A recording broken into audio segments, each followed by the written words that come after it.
Hello, it's Gerry Fiaka and welcome to Better Beyonds. It is my pleasure to introduce you to Claiborne today. Hi Clay, good to see you. Good meeting you.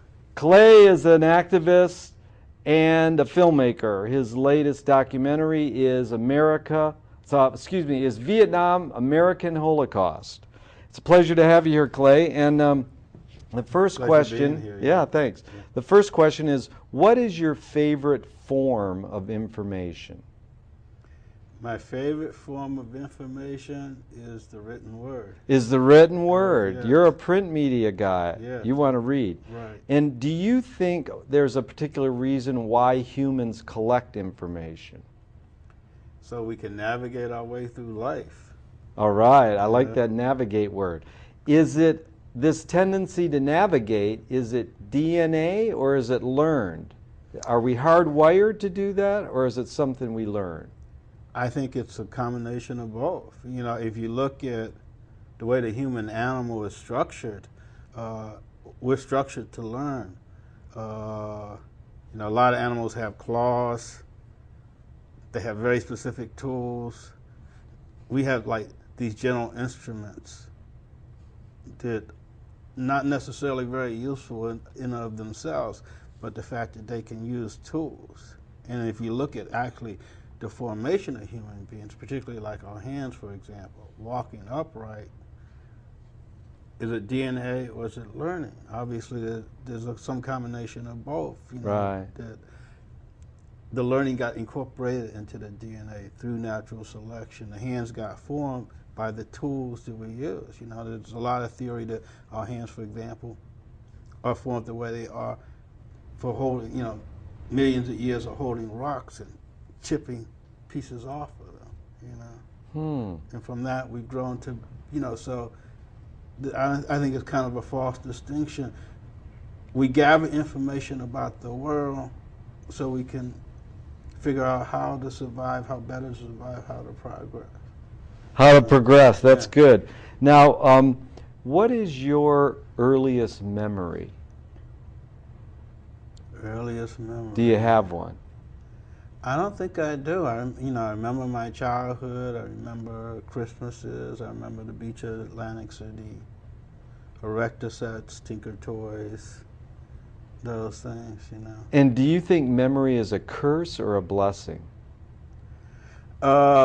It can be both, depending on what you remember. Right. You know, I think a lot of us do try to forget stuff. To talk a little bit about my film, I did it because I think that we have, as a country, as a society, developed a kind of amnesia about Vietnam. You know, much of our history, we've done this with. We find a way to glorify it. We find a way to not look at the dark side of it and to pretend that it is other than what it is. And we've certainly done that with Vietnam, and I think that's led to now other wars. So in that case, I think people didn't want to remember stuff that was painful to recognize. And more importantly, the people that control our media, the people who control our government, the people who control our education system, welcome this amnesia. They welcome it and they propagate. They propagate it. You know, they saw that projects like mine didn't get the kind of play. You know, some of the material I use, great material, like D'Antonio's In the Year of the Pig, 1968. Powerful film. Powerful film. But where is it shown anymore? Where can you get it? Yeah. You know, where is awareness of it? You know, yeah. Or The Winter Soldier, you know, documentary, done in '72, and virtually unavailable in this country. Hearts and Minds. Hearts and Minds. What year was that? That was '74. You know, it won an Oscar, but you're the encyclopedia of Vietnam history, man. But Clay, it's amazing that you say you're more of a print-oriented person. But I know you're strong on the internet. You're strong on political radio. Yeah, now, why would you approach? I want to make a film about Vietnam and tell people that was a Holocaust. Why would you do that rather than write a book if you're more a printer? You particularly utilize print matter more, but do you feel that you're going to make more impact with film? Why wouldn't you do a book? Yeah. There are a lot of excellent books about Vietnam. You know, there are books that reflect my viewpoint. The question is, how widely are they read? What's the impact? So it's not so much a question of what medium I might look to for information. It's what media the public grasps. Can you reach the higher amount of people? You can reach a higher amount of people. Yeah. With a video project. Yeah. And furthermore, if you look at something like the Vietnam War, where it's been fictionalized many, many times, there's excellent, documentary material. There's excellent news footage. And the fact is, we've seen the massacres in, say, Platoon, or the wanton killings of civilians in Apocalypse Now, but the reality of the Vietnam War was much more worse than that. And was much worse. So Hollywood is whitewashed, the real Hollywood, version right. of Hollywood. Even some of the most critical movies about the war. Even Platoon and Apocalypse gets pretty close, but not even. Yeah, right, because they show as exceptional what, in fact, was the reality of the war. In Apocalypse Now, for example, we see when they stop the sampan and they end up shooting up the people in the sampan. And then the Martin Sheen character comes in and shoots the girl that they want to take to the hospital. But there's full of regret there. It was an accident, and we can see these are basically good people. But there was a lot of killing in Vietnam. Yeah. And it was really wanton killing of civilians, and there was little or no regret at the time. And it wasn't just isolated instances. So the Hollywood version, and Apocalypse Now, I think, is the greatest of the movies that came out about Vietnam. Even that, when you get into the real material. And the fact is that in print, I could never present the question as incontrovertibly as I could with media, because I can present the facts the same as in print, but I can present also the reality in a way that, if I describe the scene, it's not the same as seeing it with your own eyes. That's interesting, because I saw an immense documentary about the war once, and one of the characters who was in the war said, there's only one thing you're not getting in this film to really tell you what war is about, and that's the smell. Yeah. If you could smell death, then you would become anti-war. Now, we've talked about this. I've asked this question a lot recently. Lewis Hines changed laws with photographs of child labor. Upton Sinclair changed laws with a book. Right. Now, you've also brought up how your motive is you want to change things as powerful as Harriet Beecher Stowe's in Uncle Tom's Cabin. Uncle Tom's Cabin. That actually helped change laws, a book. Do you really believe that a movie can help change things drastically? Because isn't it now that movies are really making people more passive than active? Most movies do that now. I think documentaries tend to be a little bit better in terms of exposing this area or that area and calling for activism. Most of our movies now are designed for entertainment, and they're designed to, if you look at, especially even, I talked about some of the better movies about the Vietnam War. If you look at some of the more recent ones, there's some of the worst movies, like Mel Gibson's We Were Soldiers. Well, he's already in the title excused anything they do, right? We were just following orders, he's saying. But we've heard that as an excuse before, right? So that is designed to, say, make the soldiers out as heroes, make the Vietnamese out as bad guys, and to placate us in terms of what really happened. I want to expose that, If you look at the role that Harriet Beecher Stowe's Uncle Tom's Cabin did, I think it took shared knowledge and made it into mutual knowledge, and that's what really made the difference. I mean, people knew slavery was bad. I mean, it was hard to escape that. I mean, because slavery was bad. Yeah. It was an entirely corrupt system. You know, economically it was inefficient, and morally there was no justification for it. But her book put that front and center in such a way that it was like saying the emperor has no clothes. You know, everybody knew the emperor had no clothes until the little boy said it. Yeah. Then it became mutual knowledge. It became something that the community could act upon, you know. And her book wasn't the only thing, but it played an important role. That's why Lincoln said, you know, you're the little lady that started the war. Yeah. Because it put it up in front and center in such a way that it couldn't be ignored. Yeah. You know. And your movie introduces the word Holocaust. Maybe you can tell us the root of that word, because, you know, most people think of the Holocaust as one event that happened many years ago with the Jews. Right. You're saying Vietnam American Holocaust. Now, right, isn't the American Indians a Holocaust also? I think so too. Right. Yeah. And so, what do you know about the history of this word Holocaust? If you look at the root of the word, holy, which means whole, cost, which means destroyed by fire. The whole is destroyed by fire. So, you know, it means wholly destroyed by fire. Now, it is also taken on a religious connotation with regards to, you know, sacrifice by fire. You know, but it's also grown as a historic term for any widespread destruction of people, any wanton destruction of a whole people or civilization. So you have a book by the name of American Holocaust, which refers to the killing of the Native Americans, the indigenous population. You know, I know there's a website called the Afro-American Holocaust that talks about, you know, the millions of people that were killed in the Middle Passage, you know, in the slave trades. The Writers Guild just nominated a movie by the name of The Rape of Tonkin.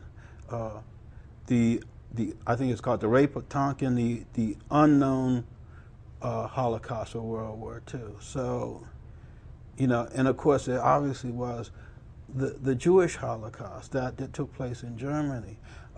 But my use of the word Holocaust is very specific, if provocative, because I think this country, if you look at the facts, McNamara said we killed 3.4 million people. The Vietnamese figure is probably more accurate. Their tally is 5 million people. 4 million of those are civilians, you know. So I think the numbers qualify as a Holocaust in anybody's book. And you look at the way it was done,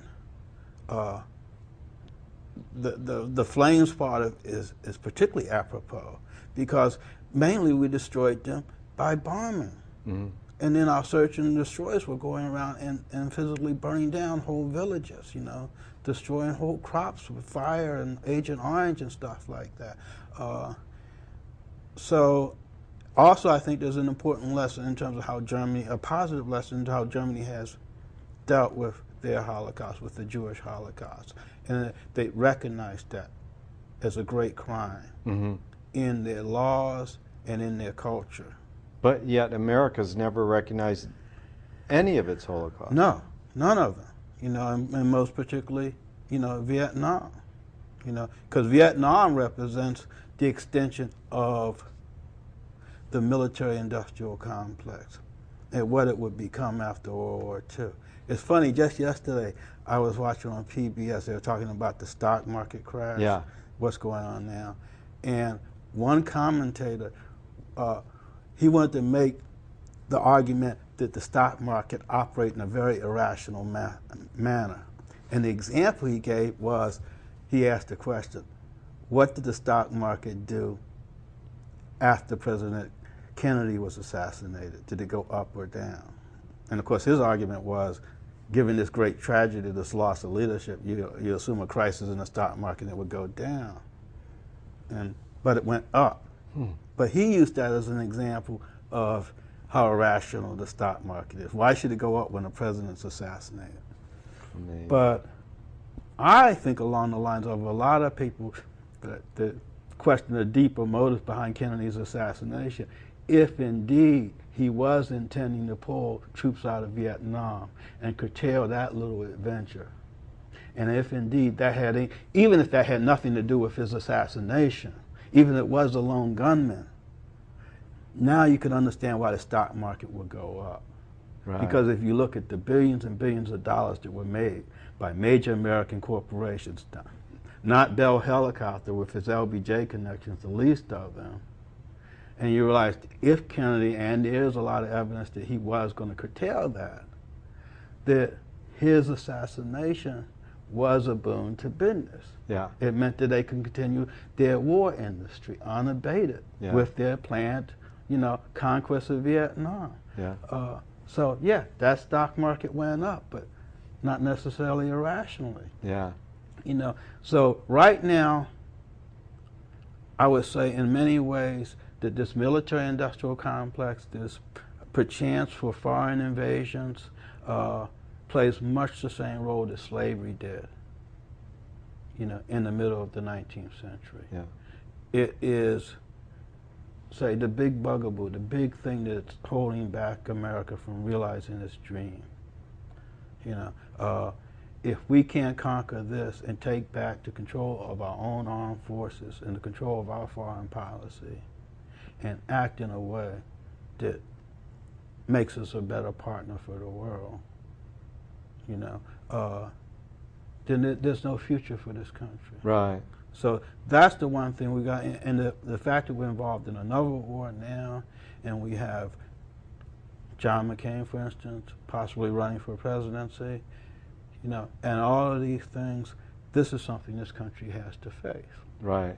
And I hope that by taking a war that fortunately was reported well, and which I can try to bring everything to the screen, including the motives of the people behind it and their lying ways and the brutality of the way it was executed in such a stark way that it can make people see what this policy is, where it goes, what it does to people, both our own people and our so-called enemies. Right, because one political researcher would always say motives and consequences. What were the motives and what are the consequences? Right. Well, we know the consequences have been atrocious, Vietnam, and your film reveals it. Let's talk about, Alan Watts says, if you acknowledge your enemy, you empower them. So the Vietnam War ending, some political researchers say it really wasn't the anti-war movement that ended it, but there was some change of consciousness. So what do you think about that? If once you acknowledge these enemies, these war criminals who run this, aren't we indeed just empowering them? McNamara gets to be a movie star now because of Fog of War, even though he reveals a lot, but what does it really do? So you're trying to change consciousness, really, because really, are we ever going to get Kissinger to be on trial for a war criminal? I mean, talk about that a little, about this idea of this, acknowledging our enemies, and isn't that really empowering them? I think our enemies are already empowered, whether we acknowledge them or not. McNamara ran forward and made our cars and tried to deny seatbelts, before he went on to run our wars. He was empowered. Aaron didn't make him empowered by putting him in a movie. Right. Same thing with this current Kissinger. Has been playing with people's lives around the world for decades and decades now. I would like to see some of these people put on trial. Right. And especially the current crop right. of people, even more so than going back and rehashing the Vietnam War. If we deal with the current crop of war criminals, this would be a very good thing. Right. But we got to realize this is where our policies lead. This is, it's not this glorious thing of waving the flag and liberating people. It's burning them up in their homes. Right. It's destroying. We're bombing now in Iraq. How many people know we're using strategic bombers in Iraq? We only hear about bombs that come in trucks and cars. If they come in planes, they're not considered newsworthy. Right. What's up with that? Yeah. But how do you really change consciousness? Because once you've indoctrinated the world into the war consciousness, that conflict resolution is usually resolved by military. And it even rooted in things like Nutcracker Suite. People think this is just a wonderful Christmas play, but it's dealing with soldiers. How do we shift a consciousness of the people, and why are they allowing this to happen? Everybody's paying their taxes, and the tax money goes into the war machine. I think that's, that's already happening. The question is will it happen fast enough, that we can avoid really our destruction as a species, If you look at Europe, for example, they're much more resistant to, to go into any kind of conflict, but they've seen what war can do. They've seen it firsthand, so, that stays their hand a bit more. I think, it's sad that America was attacked on its own soil, on 9/11, but I think we're so willing to use war and bomb other countries because we don't know what that effect is. We were shocked by 9/11, but if you think about it, that was a small thing. 3,000 people, as McNamara says, the equivalent of deaths in the United States would be 27 million in that war, So, the destruction that that country has seen at our hands, for example, or Korea, another 5 million, or Europe, what they saw, from the Nazis and the whole combined thing, of what, 26 million or more. But we haven't seen that, at least not since World War II, and then only in the South. So I think we view war from a different perspective, which is not a real perspective, which goes to what it really means for people on the ground that are under the bombs and face the tanks and things like that. We think of it as this glorious thing, and we've had a long tradition of that, but that's what's got to be broken. That's what's got to be changed, and part of that is going to be painful because you have to look back at that history and say,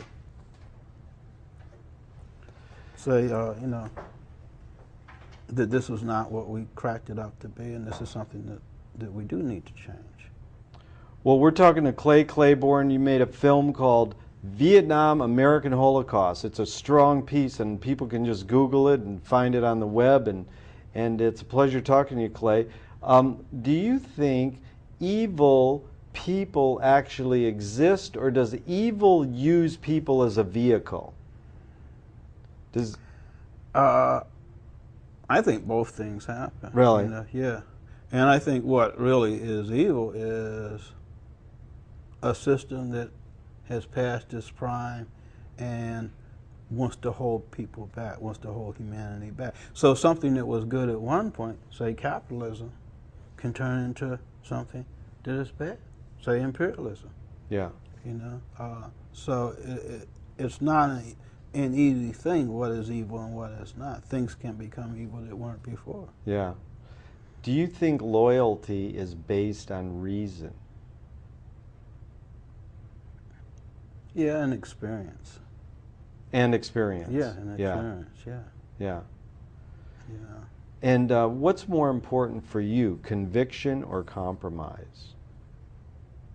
Conviction. If you don't have conviction, how do you know where you're compromising? I see. You got to know what your stand is, and then you should be willing to compromise. Right.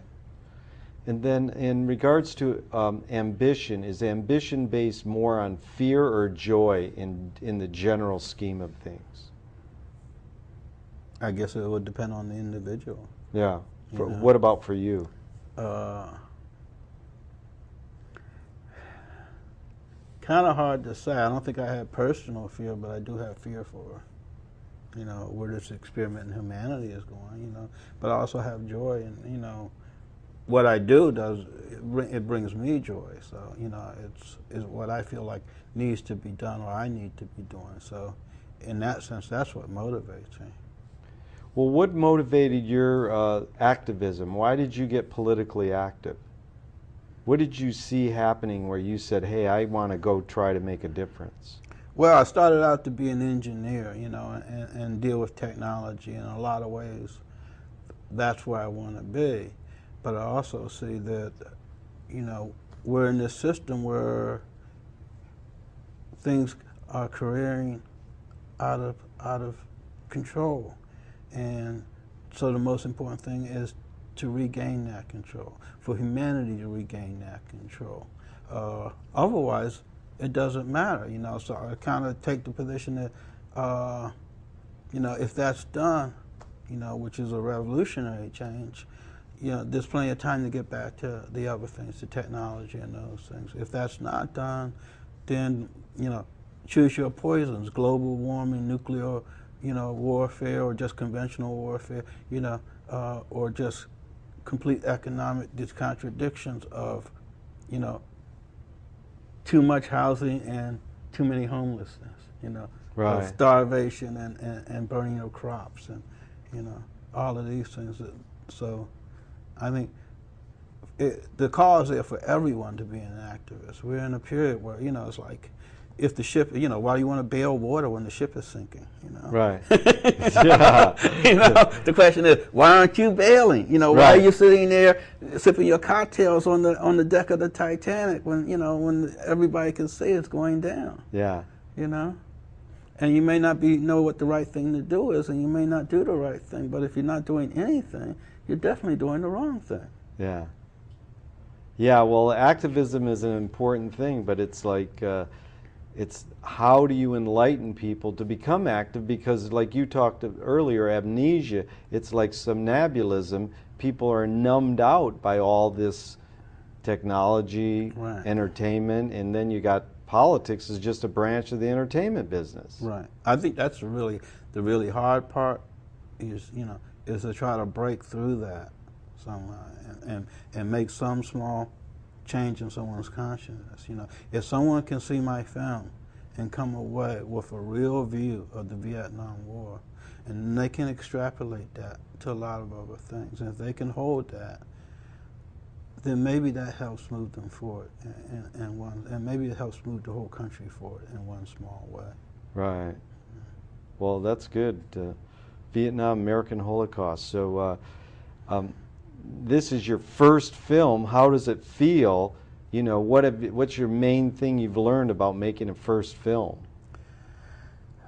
I'm learning that there's a lot of bureaucracy involved, and a lot of paperwork involved, and a lot of legalese involved. And while I enjoy the creative process and the editing and the choosing of shots more and the music and that stuff that actually goes into what people see, you know, I'm also learning the other parts of it too, right. which are quite necessary. But I'm enjoying the process. That's good. It's been a learning process. And if you were to make a second film, what topic would that be on? Well, this is actually two parts. So I talked about Vietnam, American Holocaust. That's the first part of the story. And frankly, it's a real downer. Yeah. Because I set out to convince you that the United States, the U.S. government particularly, in a very mean and evil way,